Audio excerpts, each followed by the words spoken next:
కాజీపురానికి ఏమో శేఖర్ చూసుకుంటాడు, ఇందిరాకరణ్కి ఏమో సీతారెడ్డి. ఇందిరాకరణ్ నేను పొద్దున చూస్తున్నా పోయినాయి సంచులు. ఇందిరాకరణ్ ఎవరు? సీతారెడ్డి.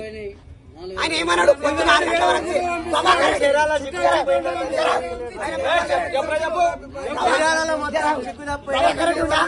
ప్రభాకర్ రెడ్డి ఏమన్నాడు?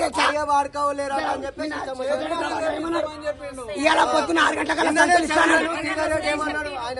చర్యలు ప్రభాకర్ రెడ్డి. ఆయన చెర్లగూడెం ప్రభాకర్ రెడ్డి ఏమన్నాడు?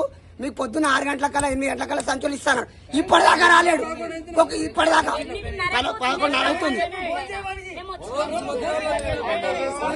ఇక్కడ మంచి నీళ్ళు కూడా గతిలేవు. మళ్ళా నీళ్ళు కూడా పెట్టారన్న వీళ్ళు. సొసైటీలో పైసలు లేవు. సంచులకు వచ్చి మేము తెప్పిస్తే తాగుతారు. ఇంకేమన్నా సంచులకు వచ్చి యాక్సిడెంట్ చనిపోయిండు. ఇంత అధ్వానమా? సంచులు లేక